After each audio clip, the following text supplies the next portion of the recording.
आज बात करते हैं हनुमान चालीसा की।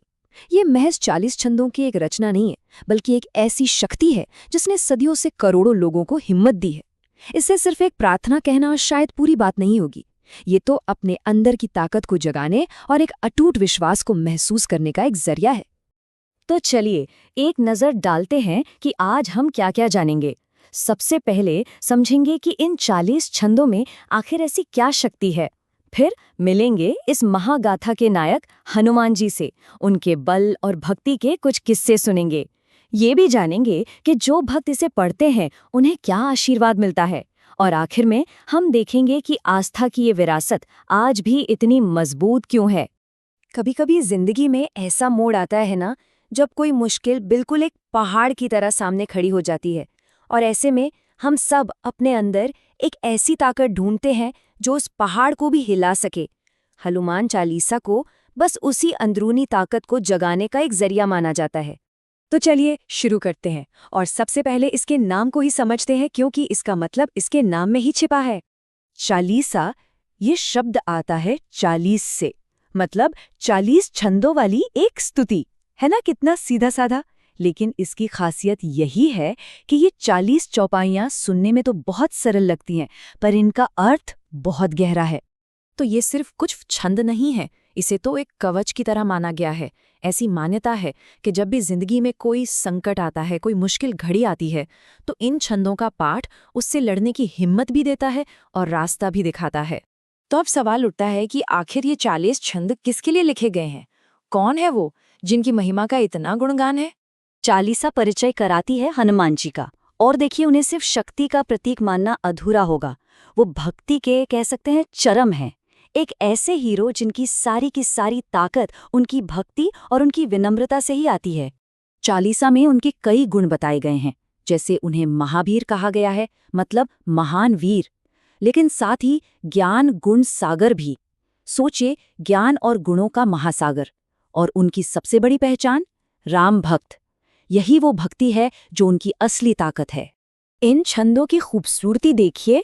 कंचन बरन बिराज सुबेसा, कानन कुंडल कुंचित केसा, मतलब सुनहरे रंग का शरीर, सुंदर वस्त्र, कानों में कुंडल और घुंघराले बाल। सिर्फ इन कुछ शब्दों से ही एक पूरा का पूरा दिव्य स्वरूप आंखों के सामने आ जाता है। तो चालीसा में सिर्फ गुणगान ही नहीं है, इसमें उनके उन अद्भुत कारनामों का भी जिक्र है जो उन्होंने अपनी भक्ति में किए। उनकी एक कमाल की शक्ति थी, अपना रूप बदल लेने की। मतलब वो चाहें तो मच्छर जितने छोटे हो जाएं, सूक्ष्म रूप धरकर सीता जी को खोजने लंका में घुस जाएं, और चाहें तो पहाड़ जितने विशाल बनकर विकराल रूप में राक्षसों के मन में डर पैदा कर दें। और जरा सोचिए, सैकड़ों किलोमीटर चौड़ा समुद्र और उसे एक ही छलांग में पार कर जाना। चालीसा में तो एक पंक्ति है, जलधे लांघी गए अचरज नाही। मतलब ये कर जाना उनके लिए कोई हैरानी की बात ही नहीं थी। एक और किस्सा तो बहुत मशहूर है। जब लक्ष्मण जी को बचाने के लिए संजीवनी बूटी की जरूरत पड़ी तो हनुमान जी गए। लेकिन जब वो उस जड़ी बूटी को पहचान नहीं पाए तो क्या किया? उन्होंने ज्यादा सोचा नहीं और पूरा का पूरा पहाड़ ही उठा लाए। ये दिखाता है कि उनका संकल्प और उनकी शक्ति कितनी जबरदस्त थी। बचपन का भी एक जिक्र आता है। हजारों मील दूर जो सूरज चमक रहा था, उसे उन्होंने एक मीठा फल समझ लिया और बस उसे खाने के लिए छलांग लगा दी। चालीसा का वो छंद है ना, जुग सहस्र जोजन पर भानु, वो इसी घटना के बारे में है। इससे पता चलता है कि ये दिव्य शक्तियां तो उनमें जन्म से ही थीं।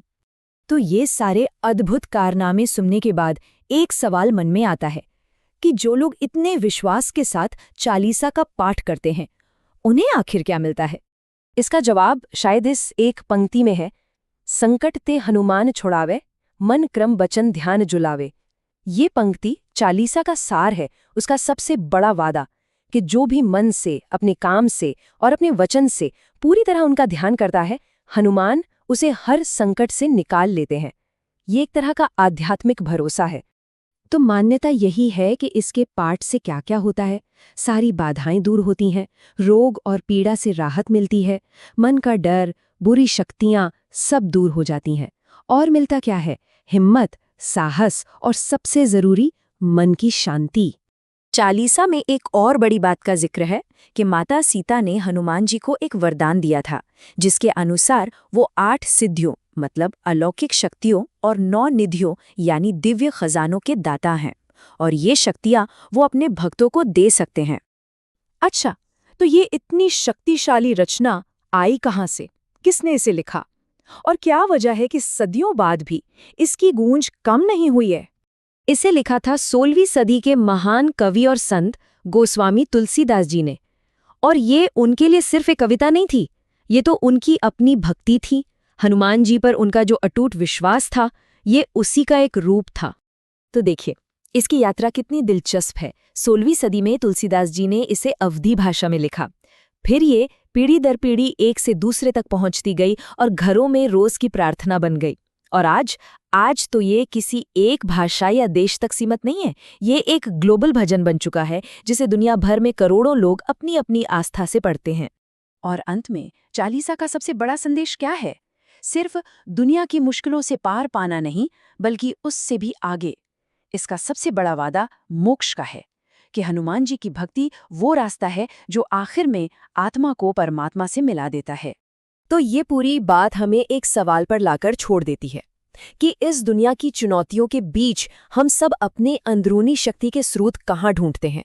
वो क्या चीज़ है जो हमें मुश्किलों से लड़ने की हिम्मत देती है?